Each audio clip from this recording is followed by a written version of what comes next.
What's up, crew? Welcome to Filming in Progress, the show that takes you backstage into the world of local businesses and the people who make them shine. Joining us today are Tianna and Sheena, co-founders of Lewk. Tianna, an entrepreneur and adventurer, focuses on scaling businesses, while Sheena, a tech design visionary, leads product strategy and user experience. Together, they're on a mission to transform online shopping with AI-powered personal styling. Tianna and Sheena, thank you so much for being here.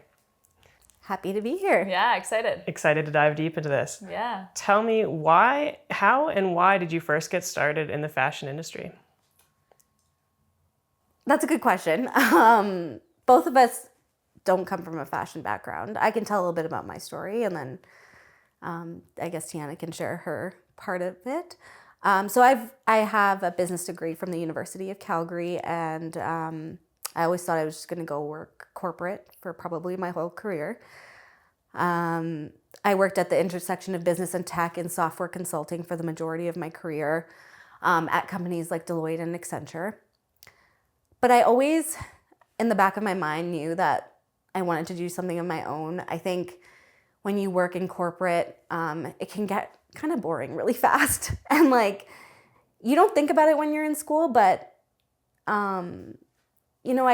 I just didn't like being such a small part in a big operation. I always have been a bit of a dreamer, and I always had ideas, but it's very hard to execute in a corporate space. And so I always, in the back of my mind, I kind of knew that maybe I would eventually try something on my own. In 2020, I had my son, and then I went on maternity leave, and I decided that I would try and figure out, what I wanted to do next. During that time.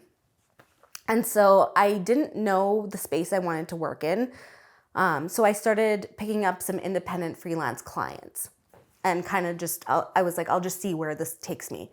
And so I started doing some independent consulting with small businesses in the digital and tech space. And I ended up working with a fashion stylist who was trying to figure out her virtual offering over COVID. So, over COVID, the way we shopped online changed. We couldn't access the mall or stores the way we used to. And so a lot of women were moving to shopping online, but that's kind of where we saw the problem of people needing support while they shopped online, because a lot of retailers were now dumping a lot of product inventory online. So for example, something like Zara, a store like Zara now has 2,000 to 5,000 products at any given time on their online storefront. And that's very hard to navigate as an online shopper. So, for me as a busy millennial mom, I don't have 3 hours to spend scrolling Zara. I kind of just want to know what's made for me and find it and check out and be done with it. And so that fashion stylist was solving for this problem. And so what she was doing was creating a style membership where she was uploading generic fashion guides, where she would curate a list of shoppable items for people and put it on her style portal. And it was all done very manually. And so what I was doing was helping her enable this style portal for her members and helping her set up the back-end systems and processes to support that virtual offering. And so I got a really good look at that business for 2 years. And given my background, I thought it would be interesting to solve the same problem of personalizing and curating the online shopping experience, which also was the value proposition of that fashion stylist spoke it resonated with me, because I was also in that same situation of I was a busy mom and I didn't really have time to go and shop online and browse through thousands of products. My body has changed after having a baby. I didn't feel as confident in my choices anymore, but I wanted that voice of authority and support while shopping. And a lot of the clients that stylists served were in the same situation. So I thought it would be neat to use technology to scale this service up, but make it personalized to the shopper and provide women with that personalized and curated online shopping experience that's more accessible than working with a stylist and paying them a styling membership, but using some type of technology to help solve that problem. Incredible. And so I was like ruminating on this for a while, and that's kind of when I approached Tianna with this concept, and we started working together on this like 2.5 years ago. Yeah. Amazing. Yeah. And so you've heavily integrated with AI. You use AI, obviously. And so was that always the plan at the beginning, or was that an opportunity that you found kind of as you went about building out your product? Well, I think when Sheena first approached me, I guess I can talk a little bit about like my background and then kind of our journey to getting to a point where we wanted to build this like AI powered fashion search engine stylist. So like I had been in startups pretty much my entire career. So I actually have a communications degree, but I minored in innovation and entrepreneurship. Like the moment I took like my first entrepreneurship class, I was like, I'm in. Like I loved the feeling of like just being in the midst of like the chaos of a startup. Like that to me, I love that sort of stuff. I love problem solving, and I wanted to be like really hands-on. And so kind of being in that, I always call it like startups kind of in that like gray area. Corporate's very black and white, like startups in that gray area. There's a lot of unknowns, and I really thought that was like, it was really intriguing for me. So in kind of my final year, I started working for a cool startup, now not so much a startup, more of a scale up in Calgary called Inspired Go, so like a healthy meal delivery service.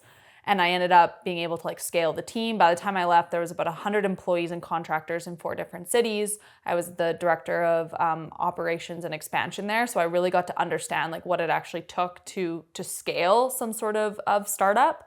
And again, like doing a lot of things that were in the unknown kind of space that I talked about.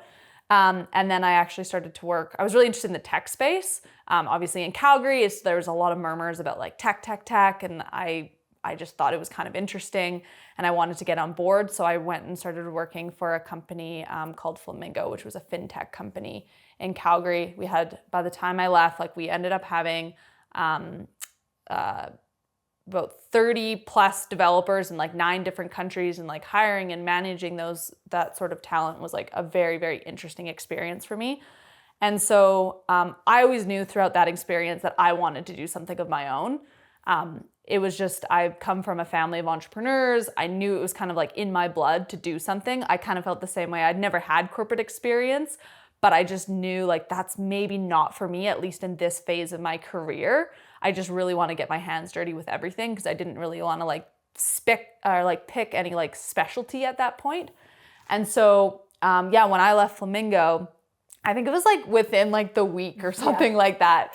Sheena and I ended up going for coffee. It was funny because when she approached me, she pretty much said exactly what she just said to you. Like, there's something in this space. I don't quite know what it is, but like there is a need to help shoppers shop online, specifically like busy millennial women.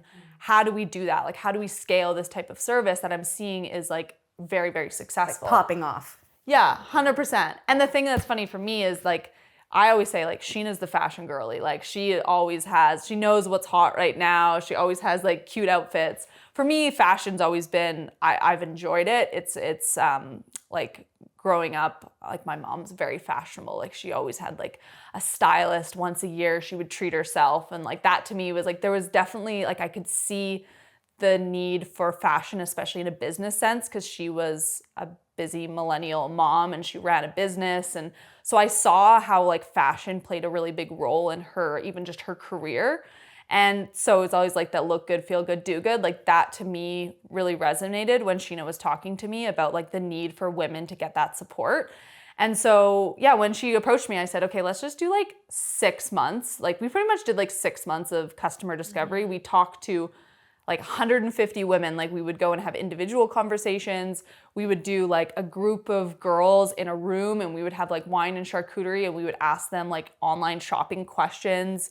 We really wanted to validate that this problem was like truly, truly existing. So the first like 6 months, I would say like we didn't quite know what we wanted to build, but we knew we wanted to like work in the problem space of like online shopping and that overwhelm that customers feel. Yeah, so I think to answer your question, like we didn't know how we were going to solve the problem. We just knew there was a problem to be solved, which is personalizing and curating the online shopping experience. The current search and recommendation systems that exist on e-commerce storefronts at the moment just weren't doing it for the everyday online shopper. So there was room to disrupt there. And given the validation we saw with the fashion stylist and like our time doing discovery, we were like, okay, there's something to be solved here. And so, around that time, we were assessing, okay, what readily available technologies are there? Neither of us are technical in the sense where we're developers. I've worked on tech projects my whole career, so I've worked in and around developers. But none of us are technical enough to like build the solution ourselves. And so we're like, okay, what are some readily available technologies that exist on the market that we can utilize to spin up a quick MVP and do some like really quick testing with our ICP? And so it was around the same time that we saw like the democratization of Gen AI, and we were like, Gen AI would be a very cool proof of concept if we could layer on Gen AI to this problem space. Like, let's see what happens. And so that's kind of how we got started with our AI journey. Amazing. Yeah. It's a perfect tool for what you're looking to build, right? What you are building, sorry. So after this first meeting, you were understanding what the product, what the problem was. You had this vision. What was next? What happened next? I think that discovery period. Yeah, the discovery period took some time. The discovery period took some time. We took part in like a few different like programs as well, some like accelerator programs, just to kind of like hone in on like the problem and the customer. So we did spend like a decent amount of time just again like in discovery mode, understanding the industry, understanding the competitive landscape at the time. It was a little bit different back then because AI was like just becoming cool So and new. So like it was kind of like again like that unknown of like what is AI and potentially fashion, e-commerce, like what's that going to turn into? And at the time there was really nothing. But we were just kind of, we did a ton of like just tons of conversations with different people in the industry. And then it was really what got us to the next level is we were kind of doing some like MVP like solution tests, of course, because again, we validated the problem, but we wanted to validate like the solution itself made sense. Like we're women in particular looking for like full outfit kind of like inspiration, or were they looking for like individual recommendations? And we did like a few like TikTok videos that kind of, I wouldn't say blew up, but we definitely got a lot of like engagement. And we had, I think, about 500 people on our wait list. And we were starting to interact with those people that were kind of outside of our own circle. And so we started to be like, okay, like we have enough validation in the problem and to some extent the solution that I think we can kind of put some money towards building it out a little bit more. Mm-hmm. And we were in Ventures. We took part in this like Hunter Hub with U of C. With it's called an Ascent program, so like an accelerator program, which gave us the opportunity to pitch at Ventures they do it every year in May or June. And so we got on stage, and it was funny because TC Energy was the one that was sponsoring the pitch competition, and there was, I believe, $50,000 or $60,000 up for grabs. And I remember us walking in and we're like, there's no way TC Energy is going to give a fashion tech company like money. Like we pretty much walked in being like, we're just going to do this for practice. This is like the first time we've ever pitched our business before ever. So we ended up going up on stage and we had a pretty freaking good pitch. I think we had a great pitch. Obviously, we ended up winning $10,000. Just to add on to what Tianna was saying, it was exciting to see, we did a lot of like low touch testing at first in terms of like putting up some TikToks and with like a potential solution. And we did see because it was such a like hot and popular thing to talk about at the time, like April 2023. Yeah. Yeah. Like OpenAI, like conversations about anything AI, OpenAI, Gen AI were like blowing up. And so we did this TikTok on Sophia, how to use an AI stylist to look like Sophia Richie's wedding style. And that video in itself got us quite a bit of traction in terms of a publication called Refinery 29 reached out to us and did an article on us. And if you know the space, like Refinery 29 is considered a big feature. And like even 5 or 6 years ago, it would like make a business. If you're featured in Refinery 29, like you're set. I don't think it holds that same type of value anymore. And like, we didn't have a solution built at that point. We were just testing on TikTok, pretending like we had a solution built to get some validation. So it was cool to see that. And then, we had some like very cool people join our waitlist too. Like somebody from Gary Vee's team joined our waitlist, for example. And so that was all off like our TikTok testing essentially before we delved into actually building the solution. Yeah, we had a lot of interesting a lot of interesting waitlisters and a lot of interesting like publications about us before we even had a product. We didn't have a product. So there was that form of validation. Like there's so many different ways you can get validation. Of course, the best way is someone hands you over money, but we didn't have a product yet. So we were looking for just to ensure and validate that what we were building like made sense and like was resonating with people, both the problem space and the solution. It was also interesting too, and like we haven't done a ton of exploration, but around the same time as Refinery 29, we had like Brazil Fashion Week reach out to us, and we ended up actually presenting what we were building at Brazil Fashion Week. We had a few Portuguese publications about us, which is funny. Like Brazil's like this interesting space that we'd love to explore down the line. But yeah, we've had a lot of like interesting opportunities, especially like early days. And so that kind of helped fuel us to keep moving forward. I think we laugh about it, but like if we were two male founders, we probably would have just started building like the week after we had our first conversation and like put in like our money and have raised like X amount of dollars. But we've been very cautious, but I think in a good way, to ensure that we're always following a path where we have validation and we're building on with purpose and not just because we think something. Yeah, definitely. It sounds like, so off the hop, you did a ton of market research, right? That's what you mentioned. And then was the catalyst to you, deciding, hey, this is something that's, this is validated and now it's time to build. Yeah. What was that catalyst? Was that when you got the money from the pitch, or was that kind of all this social validation that you're getting?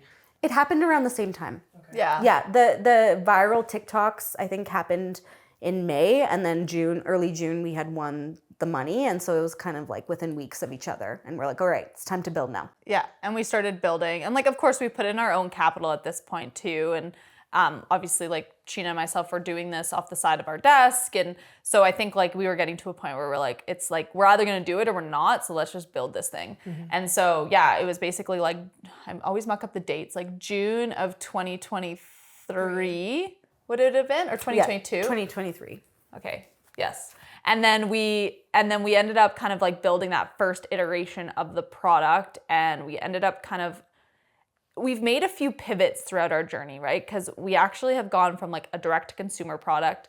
Then we actually were really interested in the B2B space. So we actually built like a white label AI stylist specific to retailers. And now we're kind of back in the B2B to C space. So we've had a very interesting journey over the past like year and a half, but true building has really been in like the last year. So although yes, like we've been working on this for about 2 years, we've actually been more like building for about a year. Yeah, the true formation of our team, because we had outsourced our initial MVP and now we have an in-house team working with us to develop the tech. So it's been for the past year. Working with tech and working with AI, you mentioned that you both have experience previously doing so prior to starting your business. Were you prepared for at the rate at which things move in this industry? Yes and no. Yes and no. I like I said, like I've worked on tech projects my whole career, so I had an idea. I think, we say this all the time. It's not like we're building a dating app where the path forward or your technical roadmap is like very clear, and there's service providers that cater to you. That's not the case for us. Our team has had to spend a lot of time on R&D because the path forward for us and our technical roadmap is not clear. And now we kind of start to see some research that we can use, but it's still not specific to fashion retail and the particular problem that we're solving. So we work in gray area a lot, but then again, when we do make some progress, it feels really good because we're kind of leading the charge in the space, which feels really cool. As an extension to that question, when thinking about AI and the speed at which, the pace at which it's moving, and it's, you know, changing every day, it's learning every day, that's what it does, right? Is that complicated to build on top of because it might be moving faster than, you know, your developers can or your product can? Yeah, like I said, a lot of our time in our technical team is spent on R&D and just staying on top of updates and doing research and figuring out what are the implications of this on our current product. Is it going to progress us? And most of the time, a lot of the updates that have been made to Gen AI benefit us in a positive way. Like, for example, we just released a feature where you can upload an image to Lewk and it will find you items that mimic that image's style. And that's something we've only been able to release after the last OpenAI release as well. So we're constantly able to update our features and you know, think about future things we want to implement based on that. But it's like a nonstop thing. We are constantly thinking about iterating and changing. Like, it's never a stable, like, I feel comfortable with the way the product is now. Like, and if you're going to run a company like this, I think that's something that's just built into your business process. Yeah. I'll add to, like, I do think it's really challenging being generally in the AI space. Even if you are super, super well resourced, like, you're always feeling like you need to learn, like, okay, what's new today? Like, it's like every day there's something that's new.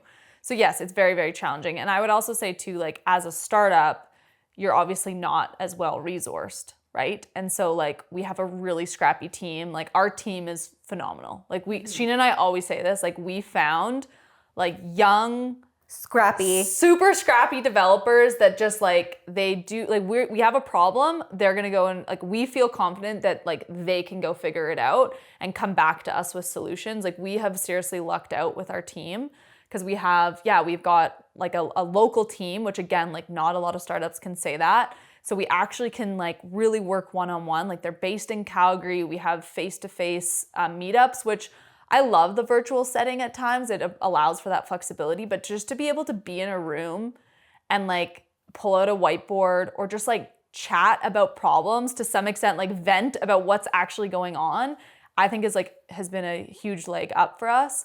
But yeah, like, I think as a startup, like, you're constantly feeling like you're behind or you're not doing enough. But I think we just have to go back to, like, you know, we can only do so much. And I think we're always at a fairly good pace, just given the resources we have available to us. Yeah, and that was the problem with outsourcing the dev team, is that, you know, when you're working with an agency, you're bound to, like, maybe a contract or a scope of work. But in our case, the technology is changing so rapidly. Like, even if you have a scope of work that's 3 months, it could already be outdated by the time they've delivered a product. And so that's why it was important for us to build that in-house capability, because we can assess it on a day-to-day, week-to-week basis and change really quickly. Because we do that. We change very quickly. Like, sorry, you did all this work? Yeah, sorry. We try not to, but, like, it definitely happens. And, like, we've had to make we've had to make pivots. Like, we will literally within a day, we're like, okay, this isn't working. Like, pivot again.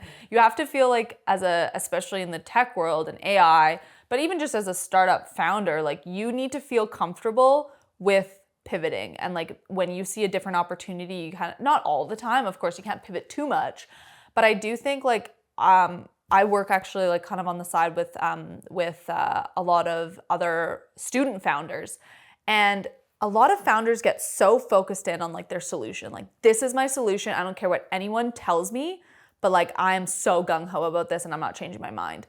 But you really have to, like, open your eyes and not have this, like, bias towards your own idea. Like, Lewk to Sheena and I is totally like our baby. And so when we have to make those pivots, we do it very thoughtfully, because, again, like, we want to make sure we're making the right decision for our baby. But at the same time, you have to be super, super adaptable, or else you'll just get crushed. And I think we've done a very good job of that, is, like, trying to find the opportunity when it presents itself. Yeah. 100%. You were talking a little bit about your team there and the importance of having people that are scrappy and you know, on top of it. How did you ever make any hiring mistakes or team mistakes early on? And then how did you identify that might not have been the right fit? Yeah, like, as we've kind of mentioned around, like, the problem area, like, Sheena and I have truly fallen in love with the problem. And our team has also really fallen in love with the problem. And like I kind of mentioned, like I didn't have a background in fashion. And our team, we always joke, like it's a group of guys that like will pull up like the mood board. It's funny, have become more fashionable. Like at the beginning, they're like, I don't know how to piece this outfit together. And now they're like, oh, that doesn't work. And we're like, you're becoming more fashionable. And like understanding it. And like, so am I. And like Sheena's kind of like our guru. But at the end of the day, it's like, it doesn't really matter whether you like, you need to understand the problem area and fall in love with the problem. Like we care a lot about like our customers and what they really care about and what their problems are. So luckily we haven't had anything like major yet happen, and we've had like amazing people come and support us. And I think that's like the biggest thing. We've been honestly very, very lucky. And I think Calgary has a very like supportive community. So we've ended up finding a lot of support just in the Calgary community, whether it be like hiring them or just getting them on as like advisors, support, that sort of thing. So you build an MVP, or you get validation, you build an MVP, you get a little bit of funding to do so, and then it's time to go get your first client. How do you go about doing so? Yeah, so around the same time that we built our early MVP in the direct-to-consumer area, we were also toying with the idea of, like Tianna mentioned, this same use case, but in a B2B scenario where the stylist works the same way. A customer can prompt and it'll give you an outfit suggestion in the form of a shoppable mood board, but that's specifically using a single retailer's product catalog so that it could exist on a single retailer. So we decided that based on what we were seeing in the market and, you know, setting ourselves up as a company to go and then raise some more capital, we thought that pursuing the B2B route would actually be the best way. Because in the direct-to-consumer space, you know, you're competing, you need tons and tons of cash to acquire customers, right? And we just thought, like, we're not going to be able to compete in that space. So, you know, the B2B SaaS model was the way that we thought we should pursue. And so we spent 7 or 8 months building in the B2B space, which proved to be quite challenging, actually. Confining the AI to a single retailer's product catalog proved out to be a huge technical challenge for our team. And we weren't able to get the results utilizing AI that we had hoped for. And we saw a lot of errors with the styling from the AI and a lot of hallucination, and the experience wasn't great. We did eventually get there and we were able to solve for it. It just took us a long, long time. And we have some retailers that are currently piloting the technology right now. But then since then, we've actually shifted once again to go back to our direct-to-consumer model. I don't know if you want to. Yeah, I can speak to that. Because like Sheena said, we were having technical issues. We figured it out, but we always kind of go back to like the consumer. Like, what does that online shopper want to feel or want to see when they're online shopping? And I think majority of people, unless they're like very loyal to a specific retailer, like their entire outfit is from different like brands, right? And so we're like, we always knew like that initial direct to consumer product where we would pull together all these different retailers' products into one shoppable like look board was really great for the consumer. And I think at the beginning we were very naive. Like we were kind of trying to figure out like, okay, do we make the consumers pay? Like we didn't really understand what the retail space kind of looked like. And so I think what we ended up doing is we took like our initial concept of that direct to consumer product. Then we took like our B2B concept, which was like the AI stylist with a specific retailer. And we had done a ton of customer discovery with retailers at that point and understood their challenges, especially around acquiring customers, like driving traffic to their websites. And like how, of course, in the e-commerce landscape, like there's so many retailers now. So how do people compete with one another? Especially how do these like mid-sized retailers compete with the larger retailers? And like there was this whole thing. So we were learning all these sorts of different problems in both the consumer space, but also the retailer space. And so not only were we having troubles with confining our product to a specific retailer's catalog, we were also having challenges because we're like, the gatekeeper is the retailer. And so with the consumer product, like we could onboard people and like we could get feedback and like we could do some really funky things. Like Sheena says, like we now have a budget calculator, we have a photo inspo upload. And yeah, we could have started adding those things over time with the B2B product, but it just wasn't moving as fast enough, right? Like we always kind of needed to wait for the retailer and the sales cycles took too long, and like it would take a couple weeks or a month till we got to speak to the retailer again. And it just got to a point where we're like, we're banging our head against the wall. We need to move fast. As we talked about in AI, you need to move fast. And we felt like we weren't moving fast enough, and it wasn't really like inspiring us to be like really, really innovative. And so we still have that product as like kind of a third service offering, but we are now a B2B2C. So essentially we have an AI-powered fashion search engine that pulls from a bunch of different retailers that we have on our platform to create a very personalized and curated, we call them look boards now. And so you can go on and a shopper can like click on certain items and it'll bring them to the retailer. So we essentially have like a pay-per-click kind of relationship with these retailers. And so we literally in August made this pivot. And so we have the retailers that we're piloting with our B2B product that we're wanting to move over to this B2B2C. And so we're exploring what that kind of looks like right now. But our main goal is actually focused on consumers. So we launched back in August and we're seeing a significant amount of traffic of people like coming, testing out the product, trying it out, giving us feedback. That is our like main focus right now, is how many people can we actually get onto this product where retailers see like a ton of value in this. Because really what we're building on the retailer side is, we call it like a precision marketing tool. We want to be able to show retailers products to the right customer at the right time. So right now, like let's say for instance, social media, if a retailer's on social media, you can only you might understand like the customer segment, like you can target a segment, but you don't actually know so-and-so, like Chantel is looking for a date night outfit for a fall event. Like they don't have that much information to be able to be like, oh great, we have the perfect like item for you. So we have so much like information on our customers that we're actually able to, yeah, like I said, show retailers products to the right customer at the right time. So, you know, not only are we a precision marketing tool for retailers, we also have a ton of information on predictive trend analysis, consumer behavior. So there's a really good synergy between what we're doing and what retailers are really required or what they kind of need right now, but also consumers. So our journey has been like kind of all these different experiences has brought us to this place with this product.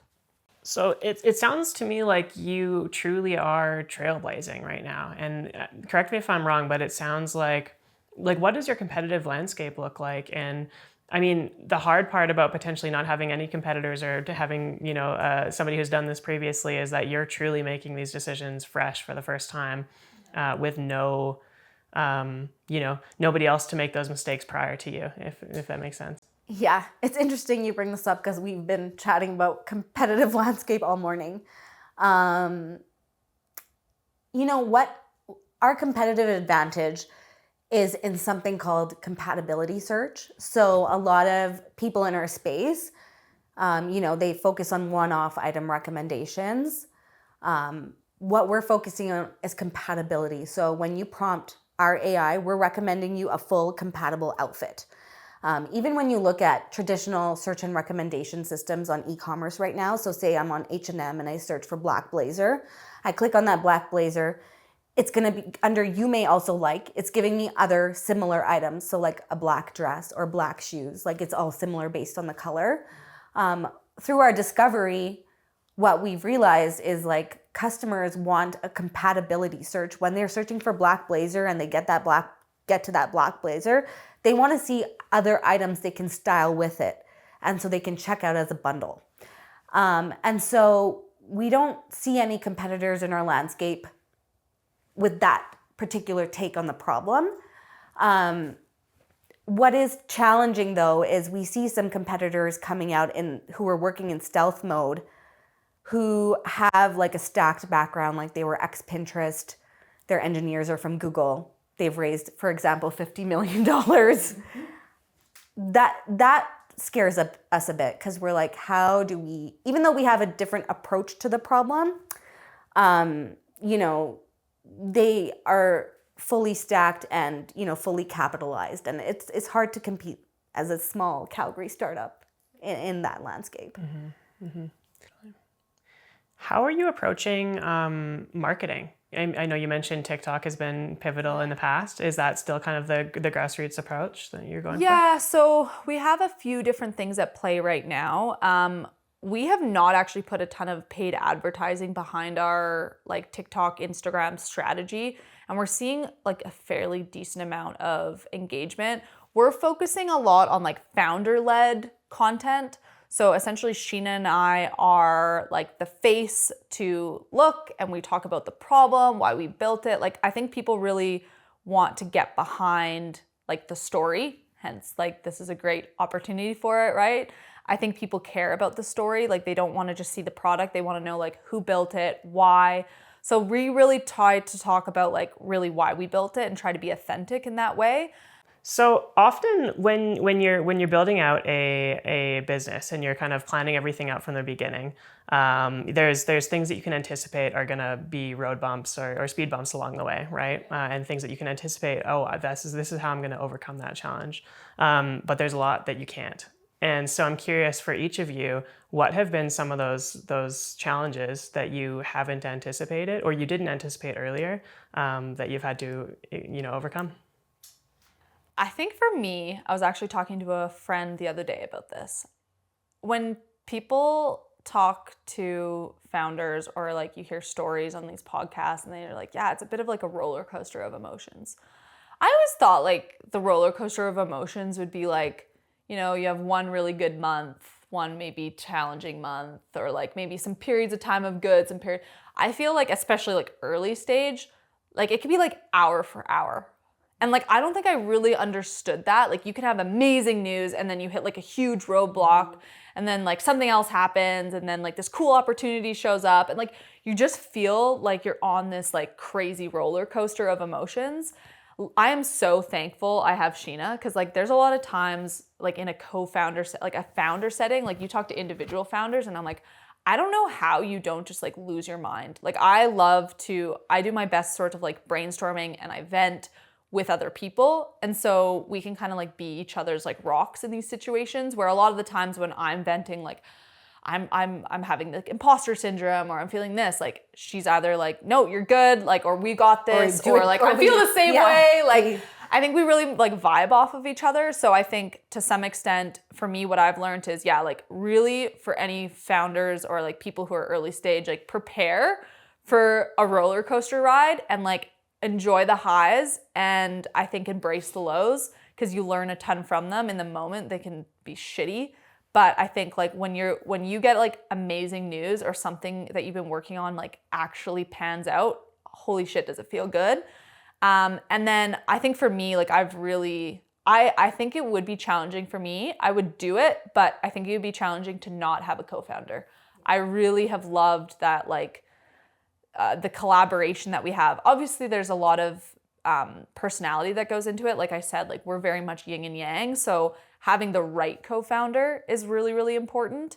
Yeah, I don't know. That's probably what I would say has been my like biggest learning. Yeah, the highs feel really good and the lows feel horrible.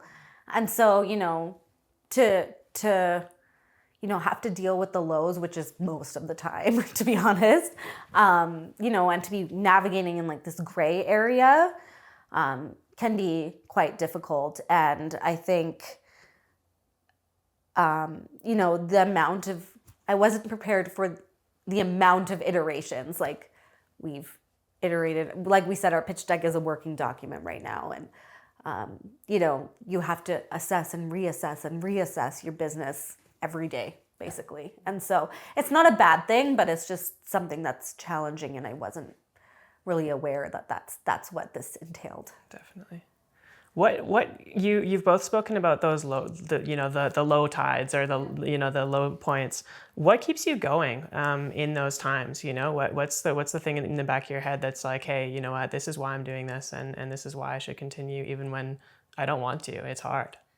For me, it's really the passion behind building a great product in this space because, I am the ICP and, I think sometimes that can lead to a bit of founder bias. Tianna's always there to check me on that. But, I'm just genuinely passionate about helping women find accessible styling services or styling advice, because I know that, when you're in a vulnerable state, when you don't know how to dress or you don't feel good about the outfits you have hanging in your closet, it can impact your life. It can impact the way you present yourself at work, the way you present yourself with your friends or in social situations. And so to empower women to feel good about their style, to go in their closet and know, I have 10 stylish outfits I can go to and feel like my best self, I think that's a really important thing. And that's to be able to do that and serve women like that is important to me.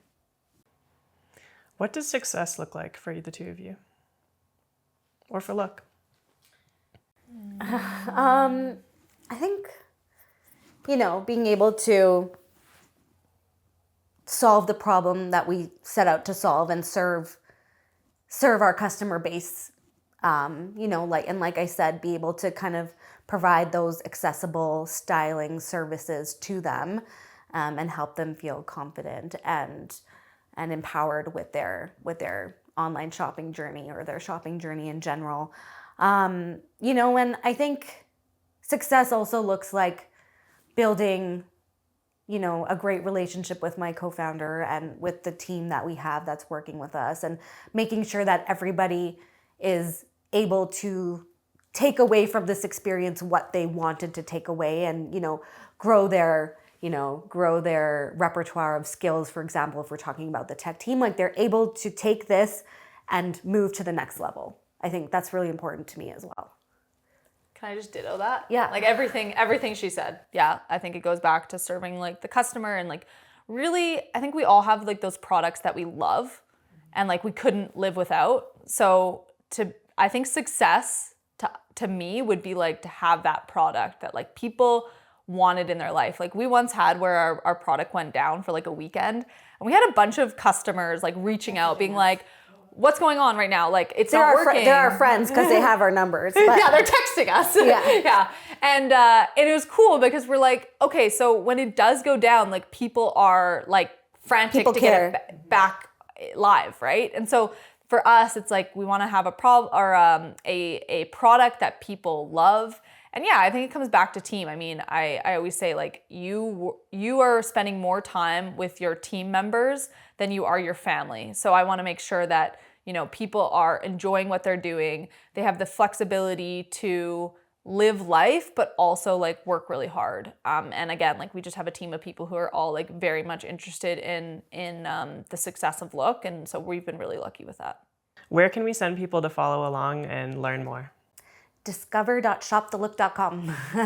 Amazing. Yes. We'll drop that below. Well, thank you so much for taking the time to chat with me today. I really appreciate it. Thank you. This was fun. This is great. Yeah. Awesome.